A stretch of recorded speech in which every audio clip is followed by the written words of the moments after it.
Hello दोस्तों, economics 4BB में आप सभी का स्वागत है। तो चलिए मेजर पेपर 4 इकोनॉमिक्स का हमारा प्लेटफॉर्म पे भी इंपॉर्टेंट क्वेश्चन कराए जा रहे हैं। तो क्वेश्चन नंबर आज 12 में है।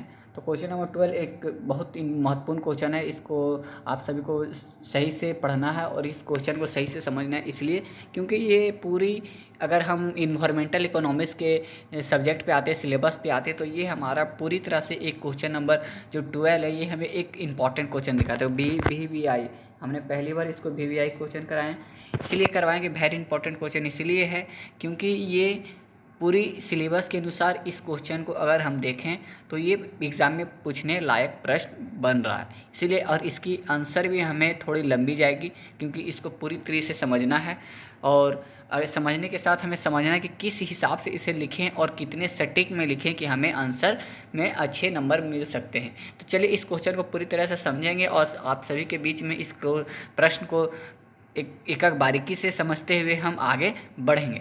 तो वीडियो में बने रहने के लिए सबसे पहले आपको क्या करना है, सब्सक्राइब बटन कर लेना, क्योंकि हमारे प्लेटफॉर्म पे हमेशा इकोनॉमिक्स को लेकर एंड और अदर सब्जेक्ट जितने भी हमें उसकी तैयारी की जाती है और अदर इन्फॉर्मेशन भी हमारे प्लेटफॉर्म पे प्रोवाइड की जाती है। तो हर तरह से आपके लेकर 11 क्लास से लेकर ग्रेजुएट तक पूरी जानकारी इस पर हमारे चैनल पर प्रोवाइड होती है। तो जितने भी हमारे क्लास 10 के बाद जितने भी हमारे छात्र एवं छात्राएँ हैं, सभी को इस प्लेटफॉर्म पर आप सभी को जुड़ जाना है जल्दी से, और अगर आप हो सके तो इसको शेयर कीजिए। चलिए क्वेश्चन पे आते हैं बिना समय लेते हुए। तो प्रश्न क्या है, प्रदूषण को कैसे संरचना एवं नियंत्रित कर सकते हैं। इस प्रश्न में आपको तीन प्रकार के आंसर लिखने होंगे। किस प्रकार से समझिएगा, पहले प्रदूषण के बारे में समझेंगे, उसके बाद संरचना करना है, उसके बाद नियंत्रित कर सकते हैं। किस प्रकार से नियंत्रण करें, प्रश्न इस तरह से भी पूछ सकते हैं परीक्षा में, प्रदूषण को संरचना एवं नियंत्रण के तत्व लिखें। या पूछ सकते हैं प्रदूषण संरचना एवं नियंत्रण का वर्णन करें, या प्रदूषण को किस प्रकार से संरचना कर सकते हैं, या अलग से लिख सकते हैं प्रदूषण का नियंत्रण करने की प्रमुख बिंदुओं को दर्शाएं। इस तरह से प्रश्न बना सकते हैं। तो आपको जो हम बताएंगे, आपको हम बताएं पहले प्रदूषण संरचना नियंत्रण। इस प्रश्न में आपको 3 प्रकार का आंसर है, पहले प्रदूषण का आंसर लिखना है, फिर संरचना, फिर नियंत्रण। तीनों का आंसर इस विषय में आपको लिखना पड़ेगा। अगर प्रश्न एग्जाम में पूछ जाए कि प्रदूषण को कैसे नियंत्रण कर सकते हैं, तो बस जो हम बताएंगे आपको नियंत्रण वाले सब्जेक्ट को लिखना है। अगर एग्जाम में पूछ दे प्रदूषण को कैसे संरचना करें, तो सिर्फ प्रदूषण को संरचना लिखना है। सिर्फ बोल दे प्रदूषण को वर्णन करें, तो प्रश्न प्रदूषण को किस तरह से वर्णन करें इस विषय में आपको बताएंगे आंसर के साथ। तीनों का आंसर एक ही साथ है, लेकिन आप सबको हम बता देंगे कि कहाँ तक किसका आंसर है, किसके बाद किन का आंसर है। ठीक है, तो बस आपको कृपया वीडियो को ध्यान से देखना है और कुछ नहीं करना है। चलिए आंसर के साथ आते हैं। सबसे पहले वातावरण के बारे में समझेंगे। क्या है प्रदूषण, तो वातावरण को ही होता है। वातावरण इन महत्वपूर्ण घटकों के आधार पर वातावरण से दूषित होने तथा कैसे इन्हें दूर किया जाए आदि कारणों हम प्रदूषण के द्वारा समझ सकते हैं। वातावरण एक महत्वपूर्ण घटक है जिस पे आधारित क्या होता है, प्रदूषित होते हैं, वातावरण ही दूषित होते हैं।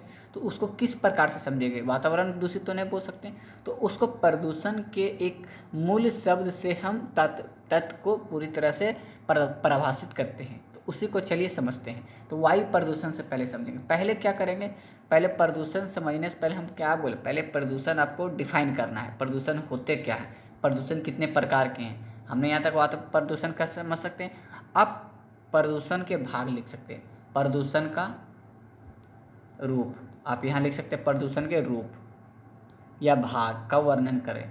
यहाँ एक पॉइंट देकर आपको यहाँ से लिख देना है। चलिए तो पहले वायु प्रदूषण लिखेंगे। पहले इसमें ये कौन सा आंसर है, ये आपका यहाँ तक हुआ प्रदूषण को, अभी प्रदूषण को ही यहीं तक आंसर है आपका। ठीक है ना, देखिएगा एक सेकेंड। वायु प्रदूषण की समस्या तथा तीव्र आज पर्यावरण संरचना की प्रमुख समस्या है, अथवा वायु प्रदूषण से मानव ही नहीं समस्त जीव जुड़ा हुआ है। वायु की गुणवत्ता में गिरावट, भाग के याकक अस्तित्व के प्रश्न। विश्व स्वास्थ्य संगठन के अनुसार मानवीय क्रियाओं द्वारा वायु की इस सीमा तक वायु प्रदूषण की प्राकृतिक अथवा मलिन कर दिया जाता है कि मानवीय स्वस्थ वनस्पतियों तथा संपत्ति पर हानिकारक प्रभाव डालने पूर्णतः क्षमता हो जाती है। एच पार्किंस के शब्दों में वायु प्रदूषण का तात्पर्य वातावरण में सहनशीलता से अधिक धूल, गैस, धुआं, कोहरा पदार्थ एवं वनस्पति की उपस्थितियाँ जो जैव जगत के लिए हानिकारक साबित होता है तथा उसे जीवन के प्रश्न एवं संपत्ति की क्षति हो। इस तरह वायु प्रदूषण के अंतर्गत प्राकृतिक तथा मानवीय क्रियाओं द्वारा उत्पन्न विभिन्न प्रदूषक वायु में इस सीमा तक सीमित कर दिए जाते हैं उस वायु से मानव एवं अन्य जीवधारियों पर हानिकारक प्रभाव पड़ता है। वायु मानव जीवन के आधार है। एक स्वस्थ व्यक्ति एक दिन में औसत 22,000 बार सांस लेता है तथा मानव द्वारा एक दिन में लगभग 1600 किलोग्राम वायु सांस द्वारा अंदर खींची जाती है। हम प्रतिदिन एक व्यक्ति कितने किलो वायु टांगते हैं? 1600 किलो। अतः सार्वजनिक स्वास्थ्य दृष्टि वायु से प्रदूषण सभी प्रदूषणों को अपेक्षा में अधिक हानिकारक समझा जाता है। अगर हम पूरी प्रदूषण की जाति को समझें तो वायु प्रदूषण सबसे ज़्यादा उच्चतम है, मतलब श्रेखा 1 में आती है। प्रमुख वायु प्रदूषण को रोकथाम एवं नियंत्रण चूँकि वायु प्रदूषण के स्रोत। अब देखिए इसके साथ हमें क्या डिफाइन कर देना है इसके नीचे कि प्रमुख वायु प्रदूषण को रोकथाम कैसे कर सकते हैं और नियंत्रण किस तरह से कर सकते हैं, साथ ही साथ ताकि वायु प्रदूषण को भी समझा दिए और वायु को किस तरह से नियंत्रण कर सकते हैं वो भी कर सकते हैं। चलिए सबसे पहला क्या है? औद्योगिक वाहन जाति तथा तीसरा घरेलू तथा इसे रोकने की राजनीति के इन स्तरों पर ध्यान देना चाहिए। पहला औद्योगिक, पहले 3 है, एक औद्योगिक, वाहन जनित और घरेलू, अतः इनसे रोकने की रणनीति में इन स्तरों पर ध्यान दिया जाता है। तो सबसे पहले औद्योगिक वायु प्रदूषण को क्या करेंगे? डिफाइन करेंगे। इसको आप शॉर्ट में भी लिख सकते हैं अपने लैंग्वेज में, लेकिन हम जो लैंग्वेज लिखें वो आपको थोड़ा सा 5 पॉइंट अगर आप लिख देते तो आपके आंसर आ जाएंगे। इस चिमनिया की ऊंचाई अधिक रखकर तथा कोयला, डीजल, लकड़ी, केरोसिन एवं अन्य ईंधन प्रयोग करने वाले ताप बिजली घरों और अन्य औद्योगिक इकाइयों के लिए एग्जॉस्ट में औद्योगिक फिल्टर लगाना अनिवार्य बनाना चाहिए। पहला, इस ईंधन का उपयोग करने वाले उद्योगों को वसीयों के क्षेत्रों में कार्य करने की अनुमति नहीं देनी चाहिए। ठीक है, ये पहला औद्योगिक वायु प्रदूषण हो गया। अब दूसरा, वाहन जनित प्रदूषण। नगरवासियों को डीजल और शीशयुक्त पेट्रोल से चलने वाली गाड़ियां से अधिक वायु प्रदूषण का सामना करना पड़ता है। समय समय पर गाड़ियां की जांच, दोषियों को दंड तथा शीश रहित पेट्रोलियों को आपूर्ति इस प्रदूषण से रोकना का उपाय है। ठीक है। तीसरा, घरेलू वायु प्रदूषण किस तरह होता है?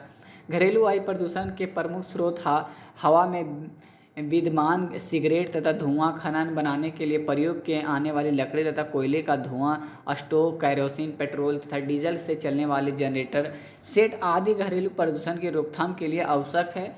इसकी सिगरेट रोकने जनरेटर के स्थान पर इलेक्ट्रिक इन्वर्टर का प्रयोग करने, जनरेटर सेट को ऊंचे स्थान पर रखना तथा पर्याप्त संख्या में एयर फिल्टर का प्रयोग बढ़ावा देना चाहिए। ये हमारा घरेलू प्रदूषण को रोकथाम नियंत्रण करने की उपाय है।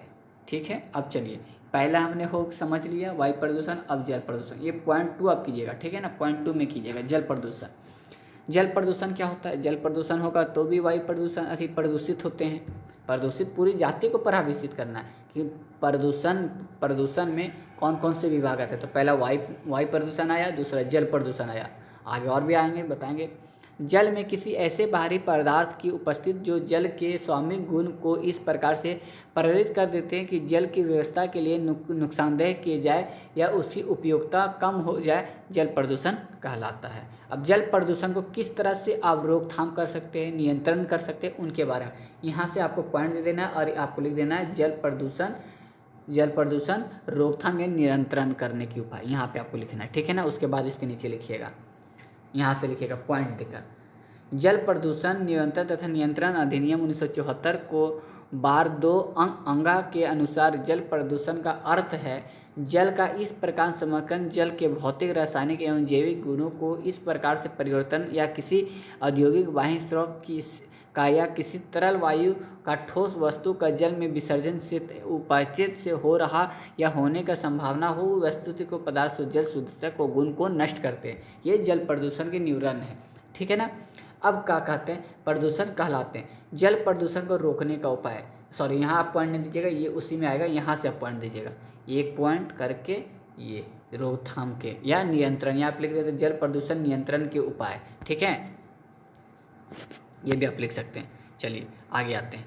पहला पॉइंट में आपको क्या लिखना है, जल स्रोतों के पास गंदगी फैलाने, साबुन लगाकर नहाने तथा कपड़े धोने के प्रतिबंध लगाना चाहिए।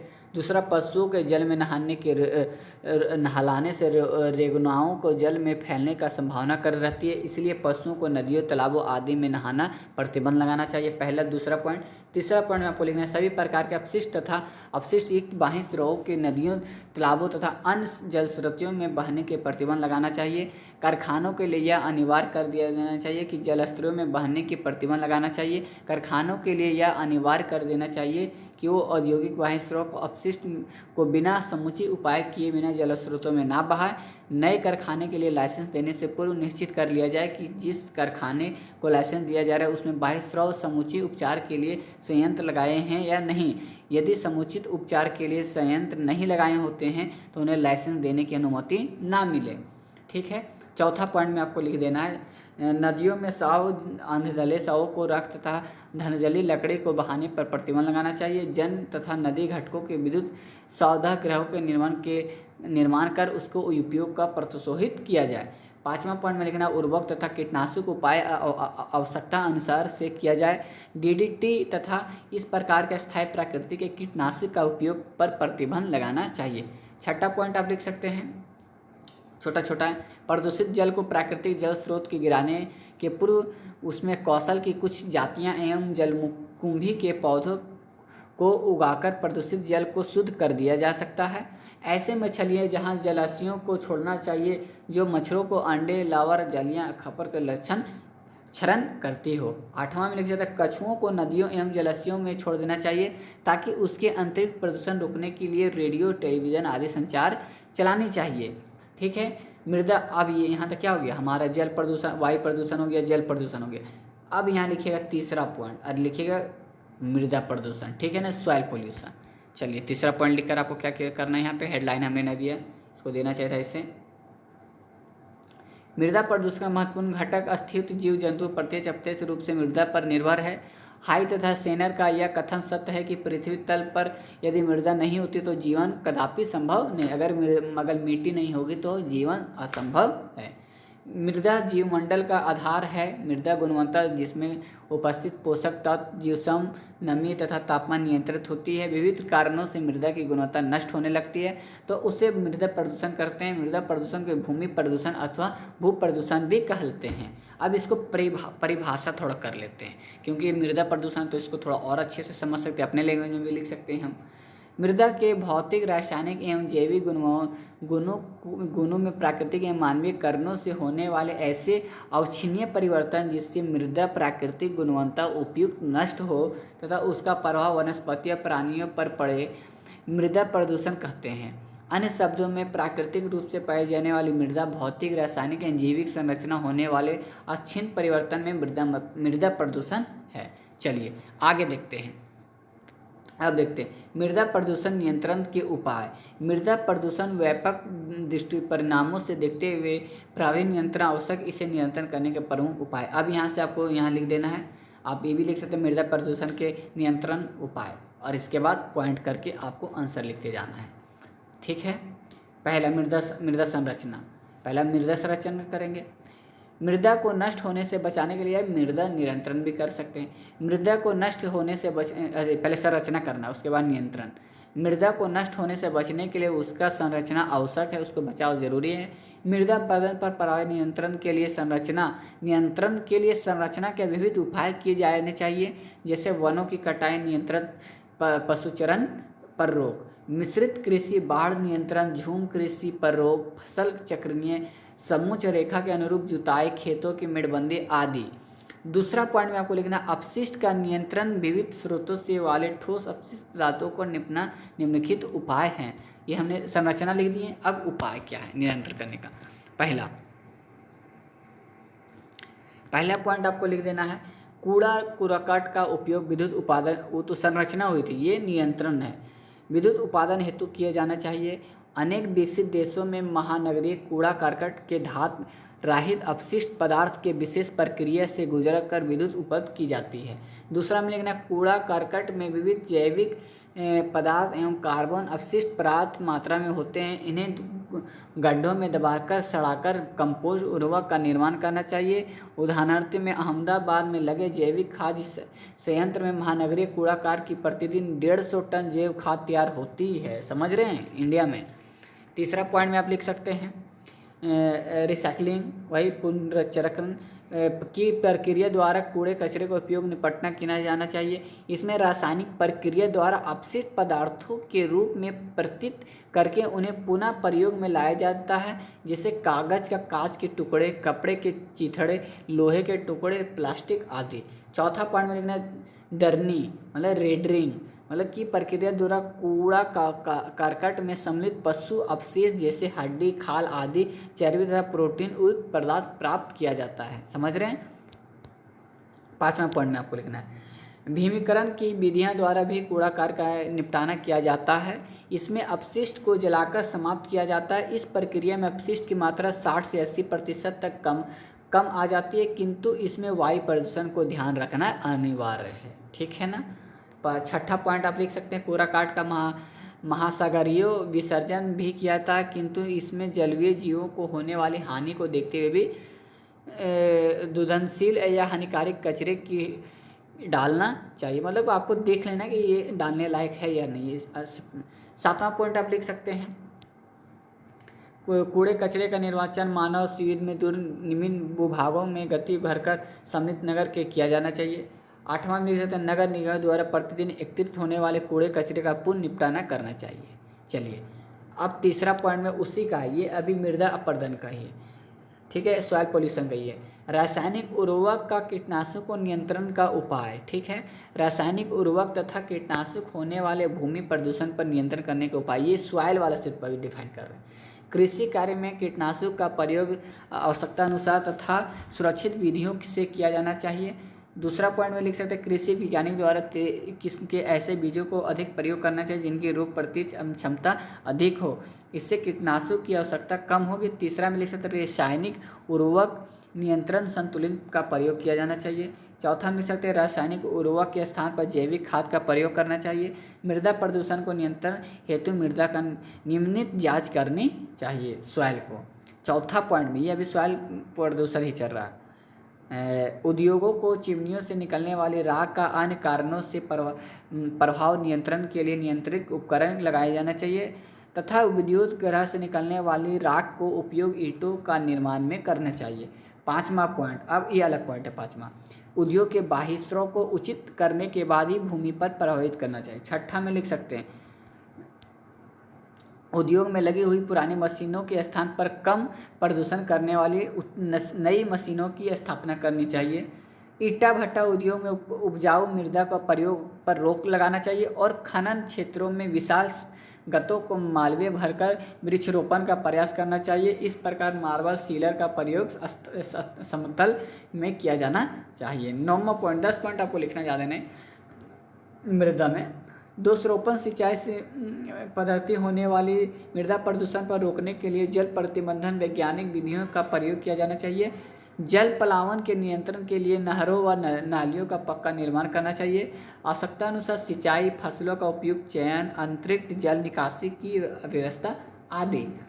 चलिए 10वां पॉइंट में आपको लिखना है गहन कृषि पद्धति के कारण मृदा की से तेजी घटते पोषक तत्व के आपूर्ति के लिए फसलों को आपूर्ति एवं विषम जैविक खाद का प्रयोग करना चाहिए आदि उपयोग किए जाने चाहिए।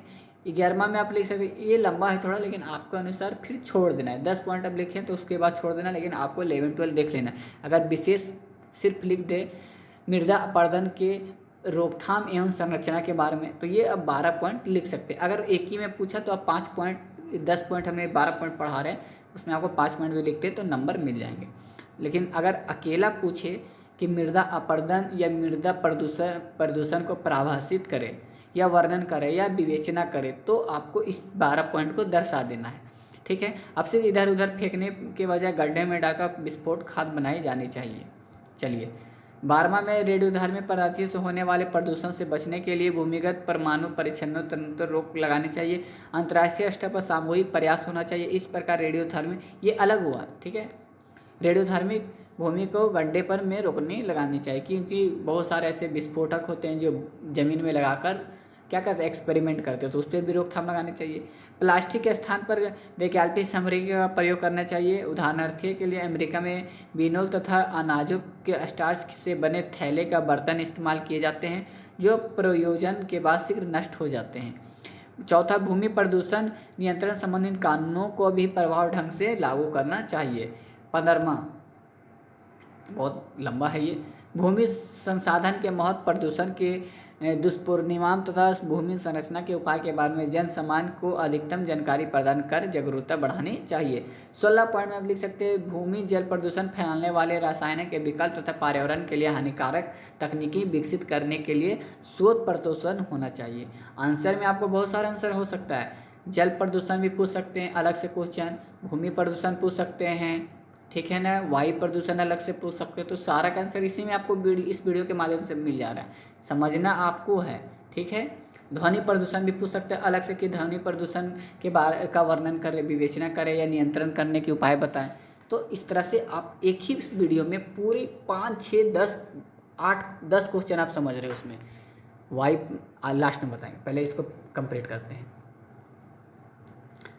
तीसरा, प्रदूषण में ही है, प्रदूषण जब पूछ रहा है तो लंबा जाएगा, लेकिन सिर्फ अलग अलग पूछे तो अलग अलग फिर बताएंगे। ध्वनि प्रदूषण, ध्वनि अपशिष्ट प्रकार के दबाव तरंग होती है जिसका प्रयोग वायु संरचना के होता है। किसी वस्तु को अपनी आवाज़ कानों तक सहना सीमित से अधिक हो जाती है तो वो अभिप्राय लगने लगती है। इस शोर या अधिक ऊंचाई आवाज़ कहते हैं, या दूसरे शब्द में अवांछित आवाज़ जिससे मानव को कानों को दर्द कष्ट हो उसे ध्वनि प्रदूषण कह सकते हैं। अगर आप किसी डीजे को बजा रहे हैं लिमिट पे तो ठीक है, अगर ज़्यादा वॉल्यूम करते तो अगल बगल में अगर किसी को परेशानी हो रही तो आप वायु ध्वनि प्रदूषण कर रहे हैं वहाँ पे।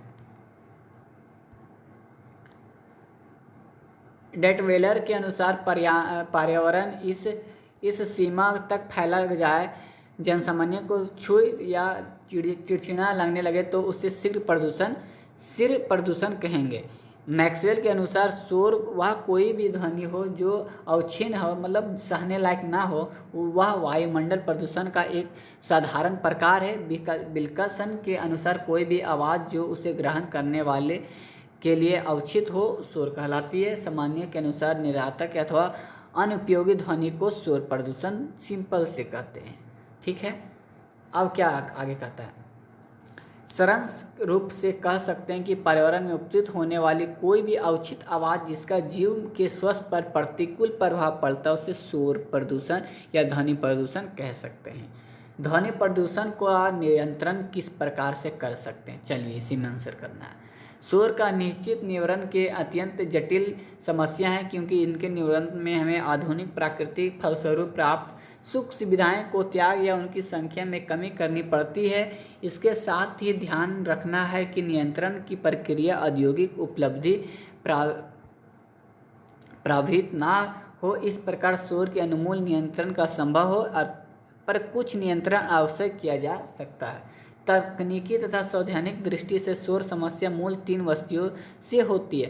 पहला, शोर का स्रोत, शोर का पथ और ग्रह अंग, ये तीनों क्या तो उनको अब पढ़ेंगे। अतः शोर नियंत्रण के सभी प्रयासों में इन तीनों का ध्यान रखते हुए आवश्यकता अनुसार कदम उठाना फलदायक हो सकता है। शोर प्रदूषण नियंत्रण करने के कुछ उपाय निम्नलिखित हैं। पहला, शोर का उद्गम के स्थान पर ही रोकना सबसे सीधा सरल उपाय है। अद्यपि शरीर के स्रोत की संख्या घटना व्यवहारिक नहीं है, फिर भी कानून की सहायता से अधिक शोर उत्पन्न करने वाली घटकर मुड़कर गाड़ियाँ, ट्रक, मोटरसाइकिल आदि का शहर के प्रमुख मार्गों तथा रहवासियों क्षेत्रों से निकलने पर रोक लगा दिया जा सकता है। अपेक्षित परिणाम पाए जा सकते हैं। अनेक देशों में वाहनों द्वारा शोर प्रदूषण सीमित करने के लिए विधान बनाए गए हैं। उदाहरणतः ब्रिटेन में कारों की अधिनियम शोर सीमा 50 डेसिबल था, ट्रक आदि भारी वाहनों को 90 डेसिबल था याद की गई है। मतलब इससे ज़्यादा हुआ तो आपकी गाड़ी रिजेक्ट हो जाएगी। स्पष्ट की समस्या समाधान वाहनों की संख्या में कमी करके या उनकी गति पर रोक लगाकर नहीं किया जा सकता है। अनेक इंजन एवं अन्य सुधारक भागों का संरचना का आवश्यकता सुधार द्वारा इसका समाधान निकाला जा सकता है। दूसरा, मोटर वाहन की बहुधानिया वाले हॉर्न बजाने पर प्रतिबंध लगाना चाहिए। जो बड़े बड़े वाहनों में बड़े बड़े हॉर्न लगाते हैं, डबल हॉर्न, ट्रिपल हॉर्न, उस पर प्रतिबंध लगाना चाहिए। तीसरा, काल कारखानों का शोर दूर स्थानों पर स्थापित होना चाहिए। उद्योग द्वारा उत्पत्ति शोर में कम करने के लिए भी तकनीकी का व्यवस्था का उपयोग करना चाहिए। ऐसे कारखानों में शोर शीघ्र दीवारों तथा मशीनों के चारों ओर फलस्वरूप का उच्च लगाकर शोर का स्तर 5-8 डेसिमल तक कम किया जा सकता है। इनके अतिरिक्त प्रांचलित मशीनों पूर्वाचक के तथा मशीनों का अभिकलन में शोर कम करने का उद्देश्य ध्यान रखते हुए मशीन की निर्माण 20 डेसिमल तक शोर लाभ प्राप्त हो किया जा सकता है। चलिए 5वां पॉइंट, उद्योग मशीनों के सही रख रखाव से शोर कम किया जा सकता है। इसके अतिरिक्त शोर सोख पदार्थ जैसे लकड़ी, ऊन इत्यादि का आवश्यकता अनुसार उपयोग कर शोर का घटाया जा सकता है। छठा, उन उद्योगों जहां शोर की सीमित करने की अवसर असंभव हो वहां श्रमिकों द्वारा प्लग लगाकर कर्ण बंदूकों का प्रयोग अनिवार्य कर दिया जाना चाहिए। जहाँ पे ज़्यादा शोर हो रहा है वहाँ पे ईयरफोन जो आता ईयर प्लग्स उसको लगाकर आप काम करें। इन दोनों के संयुक्त प्रयोग द्वारा 40 से 50 डेसिबल का शोर लाभ प्राप्त किया जा सकता है। 7वां, अत्यधिक शोर वाले कल कारखाने पलिस शिफ्ट में बदल देनी चाहिए। रेल द्वारा उपस्थित शोर की बेल्ट विहन रेल पथों का निर्माण द्वारा कम किया जा सकता है, चिंता का विषय है। 9, हवाई यातायात के उपयुक्त शोर में गंभीर विभिन्न देशों में इस दिशा का कई प्रयत्न भी किए गए हैं। अनेक अंतर्राष्ट्रीय हवाई अड्डा पर अत्यधिक शोर सीमा निर्धारित की गई है। उदाहरण के लिए लंदन हवाई अड्डे पर रात्रि में 102 डेसिबल से अधिक शोर की मनाही है। इसी प्रकार न्यूयॉर्क में कैनेडियन अंतर्राष्ट्रीय हवाई अड्डे पर अधिकतम शोर सीमा 112 डेसिबल निर्धारित की गई। इससे ज़्यादा आवाज़ नहीं करनी है। विमानों की विशेष ढाल पर उतार तथा चढ़ाई किया जाता है जिससे कम शोर हो। 11वां, आजकल जेटयानों के शोर को कम करने के लिए उनके कार्बोनेट इंजन का निर्माण भी किया जा रहा है। 12 में लिखते हैं, जेट विमानों का इंजन को पंखे के नीचे लगाने पर इंजन का निर्माण पाइप को ऊपर आकाश की ओर मोड़कर ध्वनि की पृथ्वी विपरीत दिशा में मोड़कर शोर को कम करने की क्षमता कर दी जाती है। 13 में आप लिख सकते हैं, आवास गृह, कार्यालय, पुस्तकालय, चिकित्सा आदि उचित निर्माण सामग्री तथा संयुक्त बनावट द्वारा शोर का नियंत्रण किया जा सकता है। विकसित देशों में तो ध्वनित सड़कों का ध्वनि कंट्रोल, ध्वनिरोधी भुगतों का निर्माण भी विचार किया जा सकता है। ये हमारा क्या था, प्रदूषण जो प्रदूषण है उसके बारे में पूरी तरह से हमने डिफाइन किए। इसमें वायु प्रदूषण, जल प्रदूषण, मृदा प्रदूषण, ध्वनि प्रदूषण, 4 प्रदूषण आए। पहला क्वेश्चन ये बना, प्रदूषण को परिभाषित किए, फिर 4 इसके भाग बताएं, चारों भाग को पहले बताएं उसके बारे में, उसके नियंत्रण के साथ। ठीक है, क्वेश्चन और भी इसमें बन सकते हैं। प्रदूषण के भाग लिखें, ये भी 1 नंबर में पूछ सकता है। दूसरा क्वेश्चन पूछ सकता है, प्रदूषण के कितने भाग होते हैं? 4 भाग होते हैं, चारों को परिभाषित करें, ये भी क्वेश्चन बन सकता है। 2 क्वेश्चन हो गया। अब लिख सकते हैं प्रदूषण को, तीसरा में प्रदूषण के ध्वनि प्रदूषण क्या है, वायु प्रदूषण क्या है का वर्णन करें। या पूछ सकता है वायु प्रदूषण को नियंत्रण करें और उनके बारे में बताएं, ये भी क्वेश्चन हो गया। चौथा 4 क्वेश्चन, जल प्रदूषण की विवेचना करें, ये हो सकता है। जल प्रदूषण की विवेचना के साथ ही नियंत्रण करने की उपाय बताएं, ये भी क्वेश्चन हो सकता है। 5 नंबर फिर क्या है, जल प्रदूषण, मृदा प्रदूषण, ध्वनि प्रदूषण, मतलब 4 पॉइंट हमने पढ़े। चारों को अलग अलग भाग में भी पूछ सकता है, मतलब 4 दूनी 8 और 2 10 क्वेश्चन आपको इस पूरी वीडियो से बनता है। प्रदूषण, वायु प्रदूषण, जल प्रदूषण, मृदा प्रदूषण, ध्वनि प्रदूषण। अब ये चारों में आपको क्या हो सकते हैं, 4 प्रदूषण, उसमें आपको पूछ सकते हैं नियंत्रण करने का, नियंत्रण, संरचना इत्यादि करके ये क्वेश्चन बना सकते हैं। तो अगर आप इस वीडियो को देखते हैं तो आपने 10 क्वेश्चन निपट लिया, 10 क्वेश्चन आपने निपट लिया। अगर इस प्रदूषण से किसी भी विभाग में अगर क्वेश्चन पूछे, किसी भी पार्ट से पूछे तो आप पूरी तरह से बता सकते हैं। मतलब प्रदूषण को किसी तरह से भी घुरा पूछे तो आप 4 क्वेश्चन वायु प्रदूषण पूछे, आपको यहाँ लिखा वायु प्रदूषण को कैसे संरचना नियंत्रण कर सकें, जल प्रदूषण को कैसे संरचना नियंत्रण कर सकते हैं, जल प्रदूषण, मृदा प्रदूषण, ध्वनि प्रदूषण। 4 क्वेश्चन तो आपको यहीं बन गए। चारों को अलग अलग से अगर 10 नंबर में पूछते हैं तो आप चारों को एक वीडियो के माध्यम से बता सकते हैं। मतलब कि एक वीडियो में आपने 10 क्वेश्चन पूरा डील कर लिया। तो दोस्तों इसीलिए हमने कहते हैं कि हमारे वीडियो को आप सही ढंग से देखिए ताकि आप सभी की एक मोटिव और सही शिक्षा हमारे द्वारा प्रदान हो सके।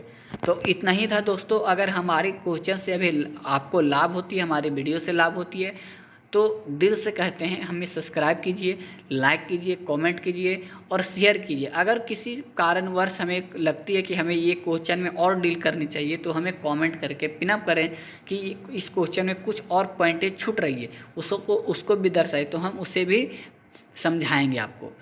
तो नेक्स्ट क्वेश्चन आप लोग वेट कीजिए। आज के लिए इतना ही। जय हिंद, जय भारत।